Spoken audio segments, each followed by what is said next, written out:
The Kelly Cup playoffs get started. Will Reading be able to defend its title? Care to guess how many ECHL alumni are in this year's Stanley Cup playoffs? We'll have the answer. And the league's senior player talks about the postseason. All that, plus plenty of playoff highlights, right now on ECHL Week.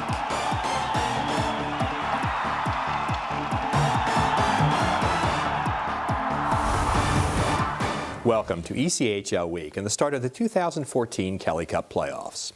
The Reading Royals, last year's champions, are attempting to become the first team to defend their Cup title. But their first hurdle is a challenging one, the Fort Wayne Komets. Let's see how this series gets started. Here are Mark Thompson and Pat Richards to call the action for us on the Royals Broadcast Network. Off to Josh Britton through the neutral zone, ahead to Wiles, speeding left wing side. Right-handed shot, taken out, send out front, score! Josh Britton fills the gap, drills it high glove side, and Reading's on top by a score of 1-0. Josh Britton just drove the center of the rink, and when that rebound kicked right up the slot, he was there to rip it high over the left shoulder of the goaltender Meisner. Off a body, settled by Marvin Degon. Cross-ice pass for Crothers. Up high to Tchaikovsky. Down low to Center. Shot by Center. Rejected to Campanelli. A cross-ice pass to Wiles. Into the offensive zone. Cutting to the middle. Knocked off the puck. Trying to keep it alive. Sean Wiles picked off by Aaron Clark, who clears. That last clear, Mark, all five Royals went to the bench. The puck went into the Royals' defensive zone. Anderson was basically all alone until Matt Campanelli realized that. And now this Fort Wayne steals and get a shorthanded goal in the Royals' defensive zone to tie the game at 1. They got what they deserved. Very sloppy. 4 players below the goal line, and that's exactly what happened. Just shoveled out in front. There was no Royal there. To Cox. Back to Degon, but to Banwell. Up ice, Ethan Cox trying to power his way in the offensive zone. Double team there. Aaron Clark ends up with the puck for the Fort Wayne Komets. Up into the neutral zone. Banwell takes it back. All over his back is Zidlowski. Zidlowski in the offensive zone trying to make a move. Takes a shot and scores. With 8.1 seconds remaining in regulation time, the Royals are not going to be happy about this. Banwell was tackled in the defensive zone, and Zidlowski steals the puck in the left circle and drills it up over the catching glove of Brandon Anderson. The Royals are going to come over and talk with the referee, Andrew Wilk, about this. Wilk is going to get an earful from Reading as Banwell was hauled down. The hand was off the stick of Zidlowski. He took Banwell down, ended up with the puck in the left circle, and ended up firing over top of the goaltender Brandon Anderson.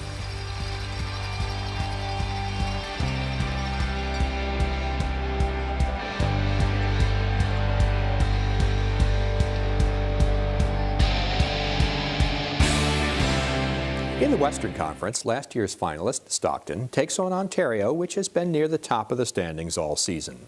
Because of building availability issues, the Thunder, despite being a lower seed, gets to open the series at home. Let's see how they fare.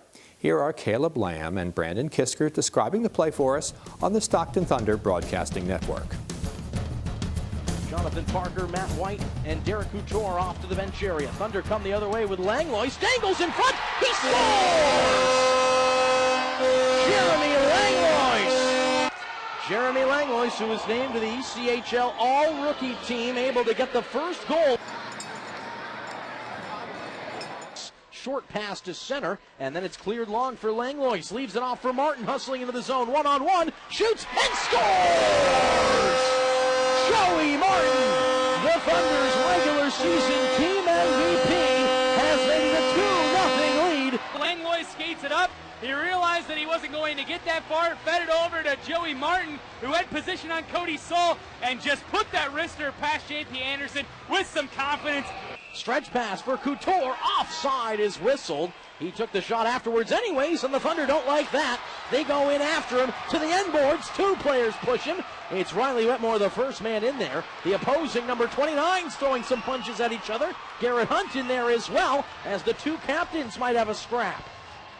At the end of that third period. One more goal, it could have been something. And oh, here's a shot and a score. Kyle Biggis. He is a San Jose Sharks prospect, and his shot from the point goes in past the glove side of Brian Foster. 4:08 left on the clock in this second period. Put a wrist shot through traffic. Brian Foster unable to see through a couple bodies. Power play of the game. Both teams have gone 0 for 2 for both squads. This one knocked around, though, by Ontario, and a shorthanded chance. Carso to the far side. Foster takes one away. Another glove save, and the Ontario Reign players can't believe it. All right, so the Thunder get a second chance. That was a shorthanded opportunity, and they let that one get away from him. So they carry in on the power play. 20 seconds gone in the penalty against Jonathan Parker in the offensive zone. Dangling a shot, they score! Deflected in front, and Ryan Hayes puts the puck in the back of the net. His first of the 2014 postseason. Put this one in the back of the net and make the Ontario Reign pay. 3-1, 7:42 to go here in the third period. The Stockton Thunder with the lead. Everyone attacking, 8 seconds left. Ontario behind their own net. Carso spins away, but he is run out of time. 3-2-1, game, set, match. The Stockton Thunder take game 1 of the Western Conference quarterfinals. They beat the Ontario Reign at home, 3-1. We'll take a break from playoff action to see what's going on elsewhere in the league when ECHL Week continues.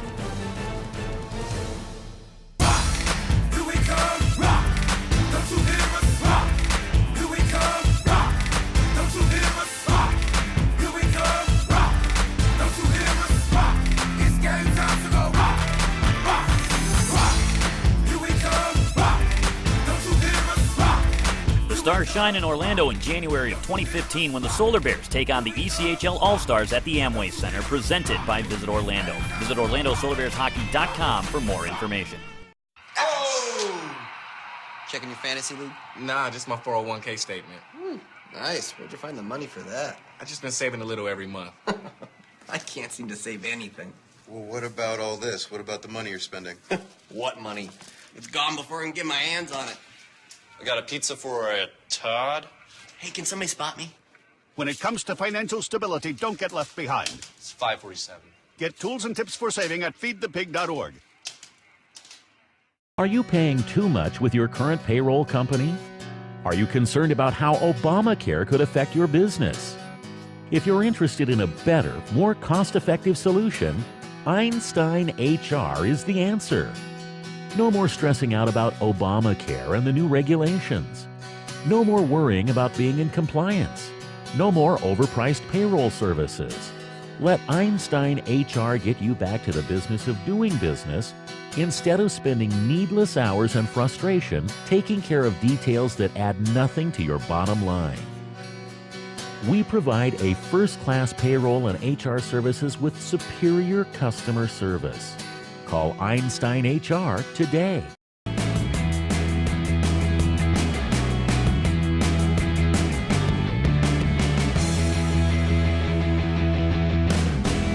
Even with the playoffs in full swing, there are still other happenings taking place around the league. The ECHL's average regular season attendance increased for the second straight year.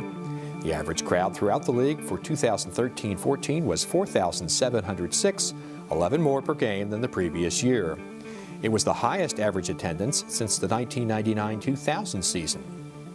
Ontario led the league for the fourth time in the last 5 years with an average crowd of 8,158, a team record. The Reign sold out 9 games, and their total attendance figure of over 293,000 was the 8th highest in league history and the most since 1999. Cincinnati posted the largest crowd of the season, over 13,000.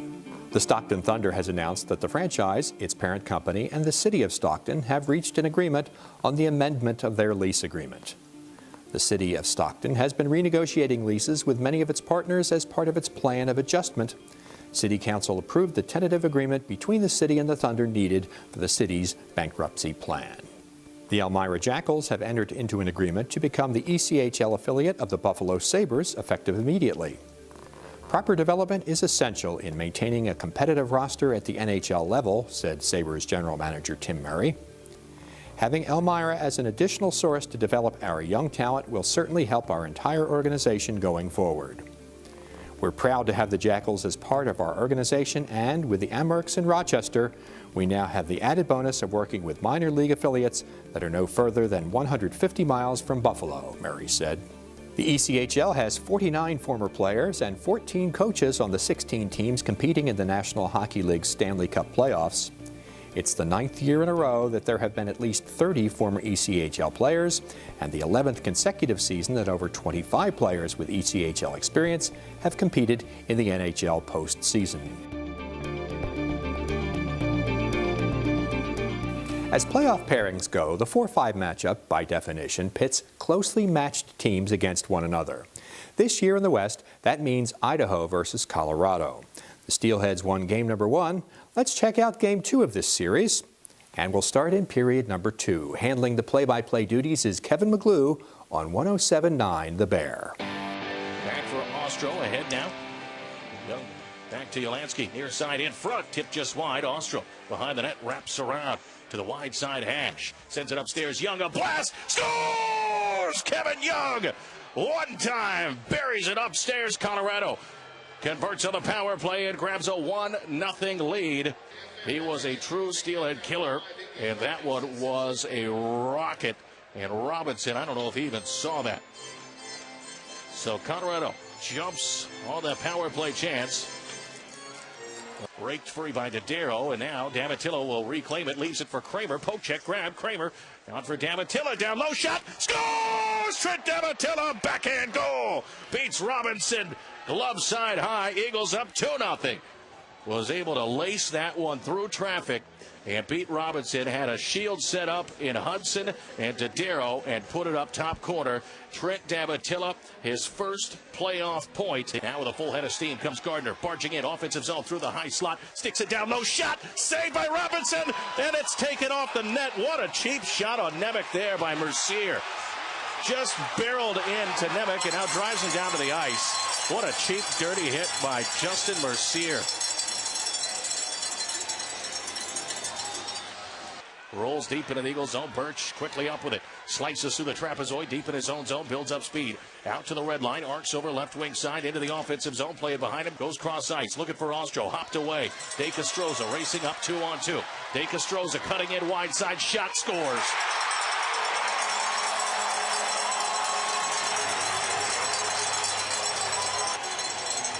To Ostro was too far behind him, and it just caromed right on the stick of De Castroza, who now has 3 goals the last 2 games against the Eagles. Scored both of Idaho's goals last night. Scores one here tonight. Beat Dustin Butler.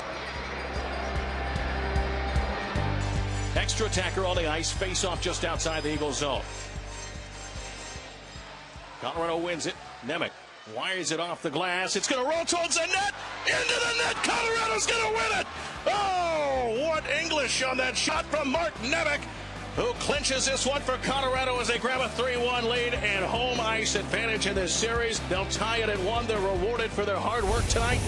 Joe Ernst stops by to answer a question, and more playoff action next on ECHL Week. Where have hundreds of NHL players gotten their professional starts? The ECHL. And where do you find out about the ECHL?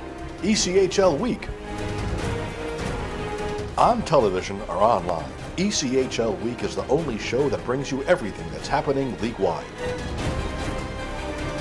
Every week, watch ECHL Week. If you were any closer to the action, you'd be in the lineup.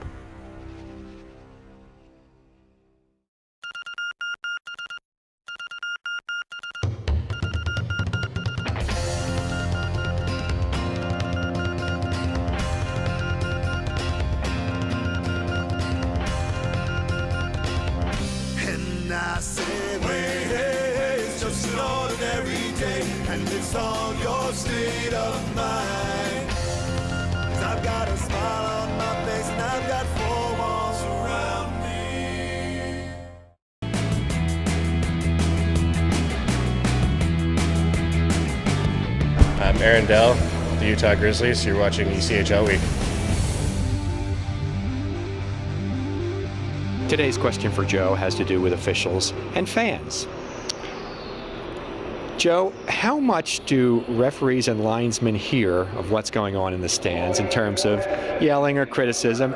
Or more importantly, how long does it take till you get to the point where you can just tune that out? Some of the new buildings, because they're so big, you know, you hear some of it. The old buildings in the old days, like we're here in Toledo where the old sports arena was probably the best, because you know what, we had, I worked a lot of hockey games there where you would hear them, and you know what, you could give the old comment back to them and everything else because the glass was so low, and you almost build a relationship with some of them that were at every game and everything. But you know what, you hear some stuff maybe, you know what, if it gets a little personal, it might irk you a little bit, but it's all part. I guess as soon as you put that black and white stripe on, whatever you do, you're gonna hear it, no matter if it's a good call or a bad call. You're gonna hear something.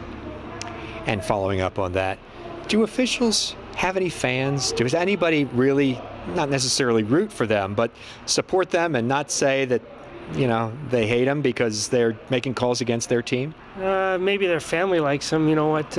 Maybe the player that that just got a penalty called for his team will like him. But you know what? It's officials in every sport. You know what? We're the necessary evil, shall we say? So no home games. No crowd cheering for you and anything else. But you know what? You stay in the game and you're part of the game, and you have probably the best seat in the house when you're on the ice as an official. And it would be tough to play the game without them. Oh yeah, some people think you can, but I guess that's their own opinion as well. That's today's question and answer with Joe Ernst, Vice President of Hockey Operations for the ECHL. Would you like Joe to answer one of your questions? Send us an email and we'll pose it to him as time permits. Send your question to ECHLweek@ECHL.com. We just saw the 4-5 clash in the West. Now it's time for the East.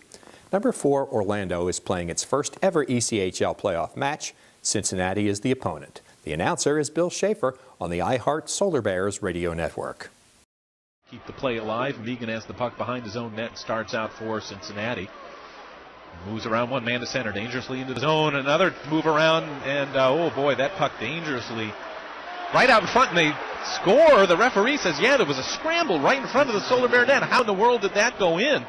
Wade Megan's individual effort, he just barreled, he put his head down, he barreled it. For your Orlando Solar Bears, man, it has been long overdue. We can't wait to see what happens here as this series goes on. The Solar Bears have the puck in the Cincinnati zone. Mickey Lang with the puck behind the net, centers it right out in front to Cephas. Cross ice pass, beautiful play, and they score!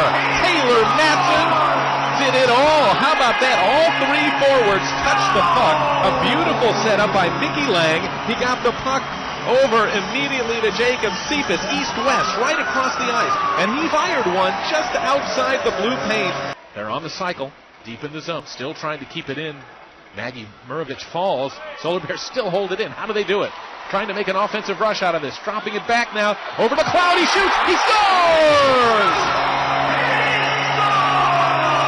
Back the other way. Another nice move, but a good shoulder there by Kessel. Puck comes out in front now. Good hit on both sides. The Orlando Solar Bear defense trying to shore things up in front and let Cincinnati. They are not welcome. Now we have everybody pushing and shoving behind the Solar Bear net. Players are falling down. They're all piled up behind the net. Everybody's in there swinging. Punches are being thrown. Nobody wants to drop the gloves, though, because they don't want to put their team in a short-handed situation. Face washes left and right. Ian Slater's in there. The helmet has come off of number 21, Connor Goggin. Two players go down. The Solar Bear ends up on top. Can't even tell who's on top. It's Tyler Murovich. Mador there sets it up for his team, and they come charging back into the Orlando end. It goes behind the Solar net, picked up by Corey Finong. He's met there by two forecheckers. They work the puck. Cincinnati does, trying to center it out front. On the backhand, he scores. Wade Megan was alone in front. Made a great move on Claremont, who had no chance. Job there by Ian Slater again. Slater picks up the puck behind his own goal.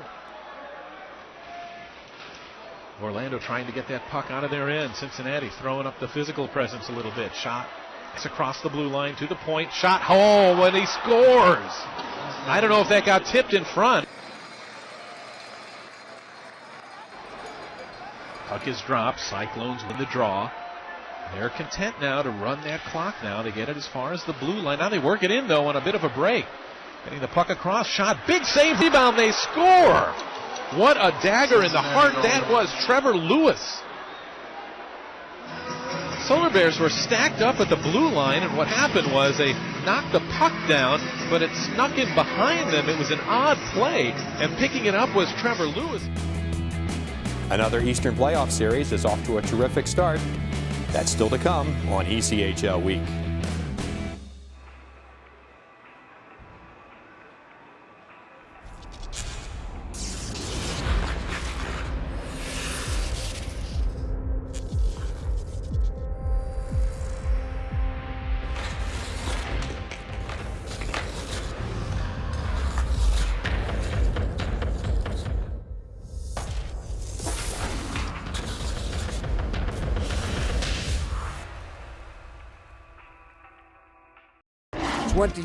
Years of great moments. More than 500 players graduated to the NHL.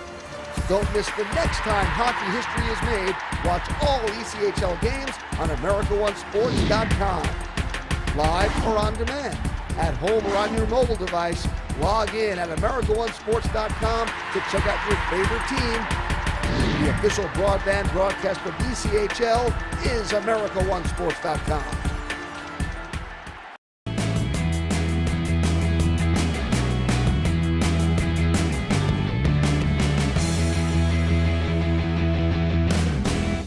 When it comes to dealing with the playoffs, who better to talk about preparation than the man who's within 23 contests of being the ECHL's all-time leader in games played? Our Ben Height reports.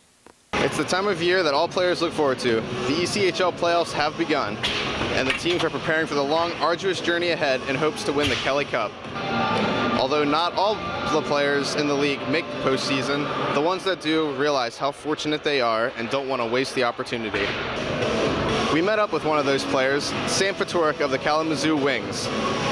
Sam is currently the oldest active player in the league and has been through the ropes many times in his career and understands what is ahead for him and his teammates this postseason.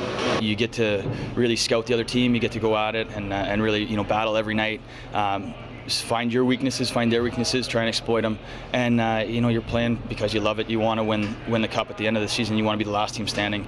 There's no better feeling than going into the playoffs on a high and continuing through the series. Do you each year kind of take it in more and more, not knowing whether it'll be your last time there? Yeah, no question. I mean, last year was a bitter pill to swallow, not knowing if I was coming back or not, and same thing this year. But this year, we've had a different attitude the whole season. We've had a drive and a desire, and for me, definitely. I mean, you never know when it's going to end. So I'm looking at every season like it's my last season, and there'd be nothing better than to go into this playoffs and win the whole thing. I'm Ben Height, reporting from ECHL Week. Fatorik and his teammates are facing Greenville in the first round of the postseason. Let's pick up Game 1 of this series in the second period with Andy Zilch on the Greenville Road Warriors Broadcast Network. He wasn't given much room there for a rebound, and luckily it bounced right away. Now there's another drive on net by Fatorik. Gobbled up once more, and now some shoving in front of the net. And two Wings players go down to the ice, Taylor and Pecan. And Pecan and Clark looking at each other. Pecan, I think, doesn't know that Clark fights anybody of any size. Pecan is 6'3", and Clark willing to go with the taller player. Played up for Rowe, and he's going to turn on the Jets. Rowe up ice. On the left wing, he'll manage to play it over to the bell. Ran a one-timer, he scores! Road Warriors go on top 1-0. Val ran a one-timer, fed from Rowe. And plays it up to Valorant, who's fresh out of the box. Valorant charging into the Kalamazoo zone. He'll wait for Cameron to join the play, and a shot is blocked by the diving forward Pecan. Now another drive by Cameron. He shoots and scores. Cameron off the near boards puts the Road Warriors on top 2-0. Vayu along the far wall wins a battle against Johnston, and then a low drive pad save made by Mission, and the rest of it caught the boards in the near corner. Kyle Jean there in the corner to try and dig it loose. They'll get to it, flip it along the blue line, but Reed keeps it in with a kick to Vayu, a shot and a goal.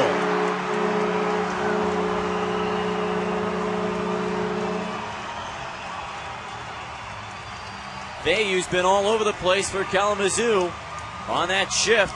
You knew one was coming. We'll have a face-off outside the Road Warriors zone. If the Road Warriors win the face-off, they'll pretty much win the game. Kyle G taking the face-off. He wins it forward to Rowe. 4 seconds left. Rowe carries it up through center. Broken up, and that'll do it for this one. The Road Warriors win Game 1 against the Kalamazoo Wings. And there's a scrum at center ice between several players. And the linesman and referee quickly in to separate, and the Road Warriors will go back to congratulate Jason Mission, standing very strong in net in that third period. Man, he was ridiculously good, as well as the Road Warriors defense in that third to hold strong. 36 shots apiece for each team. The Road Warriors win 2-1.